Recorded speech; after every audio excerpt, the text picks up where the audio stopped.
श्री शिवाय नमस्तुभ्यं. मराठी धार्मिक कथा या युट्यूब चॅनलमध्ये आपल्या सर्वांचं स्वागत आहे. रामायणातील कथा आपण अनेक ऐकल्या असतील. आज आपण रामायणातील मुख्य पात्र सीतेचा जन्म कसा झाला याबद्दल माहिती पाहणार आहोत. सीता ही खरंच रावणाची कन्या होती का, या प्रश्नाचे उत्तर देखील आपण जाणून घेणार आहोत. अशाच पौराणिक कथा ऐकण्यासाठी चॅनलला सबस्क्राईब करा, बाजूच्या घंटीला ऑल करा, त्यामुळेच मी टाकलेले प्रत्येक व्हिडिओ तुम्हाला पाहता येतील. चला तर मग पाहूयात सीतेच्या जन्माची पौराणिक कथा. सीतेचा जन्म कसा झाला. हिंदू पौराणिक कथेनुसार राजा जनक हे मिथिला या राज्याचे राजा होते. एके वर्षी मिथिलेमध्ये प्रचंड मोठा दुष्काळ पडला. पाऊस पडत नसल्यामुळे लोक शेती करू शकत नव्हते. यामुळे सगळीकडे अन्नधान्याची टंचाई जाणवू लागते. अन्न आणि पाण्यावाचून अनेक लोकांचे आणि जनावरांचे प्राण जाऊ लागतात. आपल्या प्रजेचे दुष्काळामुळे होत असलेले हाल पाहून राजा जनक चिंतेत पडला. आपल्या प्रजेला दुष्काळाच्या संकटातून वाचवण्यासाठी राजा जनक वाल्मिकी ऋषीकडे जातात आणि आपल्या प्रजेला दुष्काळातून बाहेर काढण्यासाठीचा उपाय विचारतात. त्यावर वाल्मिकी ऋषी जनक राजांना एक मार्ग सांगतात. या दुष्काळातून बाहेर पडायचे असेल तर जनक राजाने स्वतः हातामध्ये नांगर घेऊन शेत नांगरावे.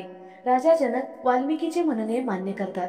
ते लगेच शेतात जातात आणि आपल्या हातामध्ये नांगर घेऊन शेत नांगरू लागतात. शेत नांगरत असताना जमिनीतून अचानक मोठा आवाज होतो. त्या आवाजाने तेथील सर्व लोक घाबरून जातात. राजा जनक चालवत असलेल्या नांगराला एक भक्कम वस्तू लागते आणि तेथील जमिनीमध्ये एक मोठी भेद पडते. जनक राजाने त्या भेद पडलेल्या ठिकाणी आणखी खोदण्याचा प्रयत्न करतो. तेव्हा त्याला जमिनीच्या आत एक मोठी पेटी दिसते. शिपायाच्या मदतीने ती पेटी बाहेर काढली जाते. जनक राजा ती पेटी उघडून पाहतो आणि आश्चर्यचकित होतो. त्या पेटीच्या आतमध्ये एक लहान मुलगी रडताना दिसते. ती मुलगी अतिशय सुंदर असते आणि त्या पेटीत तिच्या आजूबाजूला सगळीकडे माती असते. जनक राजा आणि त्यांची पत्नी सुनैना त्या लहान मुलीला पाहून खूप आनंदी होतात. राजा जनक लगेच त्या मुलीला उचलून आपल्या कुशीत घेतो. राजाने मुलीला उचलून घेतल्याबरोबर मिथिला नगरीमध्ये खूप मोठा पाऊस पडतो. राजा जनकाला अपत्य नसल्यामुळे तो त्या मुलीला दत्तक घेतो आणि तिचे नाव सीता ठेवतो. जमिनीमध्ये सापडल्यामुळे सीतेला धरती कन्या असे देखील म्हटले जाते. राजा जनक आणि त्यांची पत्नी सुनैनाने सीतेला आपल्या पोटच्या मुलीप्रमाणे सांभाळले. सीतेच्या जमिनीमध्ये सापडल्या मागे देखील एक पौराणिक कथा आपणास पाहायला मिळते. सीतेच्या जन्माचा आणि रावणाच्या मृत्यूचा संबंध मानला जातो. जर सीतेचा जन्म झाला नसता तर रावणाचे मरण कधीच ओढावले नसते. तर चला तर मग पाहूयात सीतेचा आणि रावणाचा एकमेकासोबत काय संबंध आहे. सीता खरंच रावणाची मुलगी होती का, हा मोठा प्रश्न आहे. पौराणिक कथा आपण ऐकूयात. हिंदू पुराण कथेत सांगितल्याप्रमाणे सीतेचा जन्म हा लंकापती रावण आणि त्यांची पत्नी मंडोदरी यांच्या पोटी झाला होता. सीता ही पुनर्जन्म घेऊन रावण आणि मंडोदरी यांच्या पोटी जन्म घेते. मागील जन्मामध्ये सीतेचे नाव वेदवती असे होते. वेदवती नावाची ही मुलगी दिसायला अतिशय सुंदर असती. तिच्या सुंदरतेची चर्चा सर्वत्र होती. लहानपणापासूनच तिची शंकरावर भक्ती होती. ती शंकर महादेवाची खूप मोठी उपासक होती. एके दिवशी ती तपश्चर्या करण्यासाठी वनात गेली आणि एका झाडाखाली बसून शंकराची भक्तिभावाने तपश्चर्या करू लागली. रावण तिथून जात होता तेव्हा ओम नमः शिवाय या मंत्राचा आवाज त्याच्या कानावर पडतो.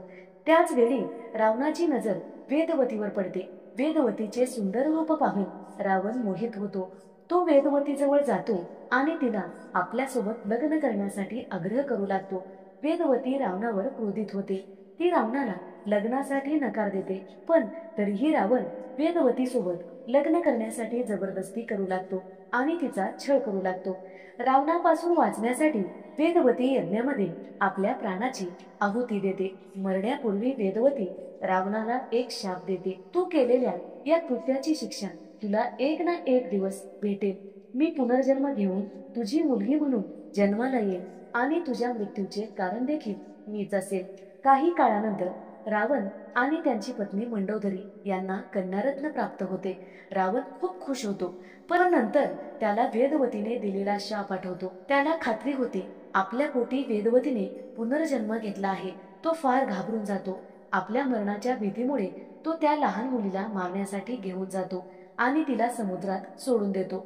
रावणाला वाटते आता वेदवतीपासून आपल्याला कोणताही धोका नाही, परंतु रावणाने समुद्रात सोडलेल्या त्या लहान मुलीचे प्राण सागरदेवी वरुणी वाचवते आणि तिला धरती मातेकडे देतात. त्यानंतर धरती माता त्या कन्येचा जनक राजा आणि त्यांची पत्नी सुनैनाकडे सोपवतात. त्यानंतर ती मुलगी सीता म्हणून ओळखली जाते. अशा प्रकारे वेदवतीने पुनर्जन्म घेतल्यामुळे सीतेचा जन्म झाला आणि सीता ही लंकापती रावणाच्या मृत्यूचे कारण ठरते. तर मंडळी, तुम्हाला सीतेचा जन्म कसा झाला याबद्दलची माहिती कशी वाटली हे आम्हाला कमेंट करून कळवा. धन्यवाद. श्री शिवाय नमस्तु.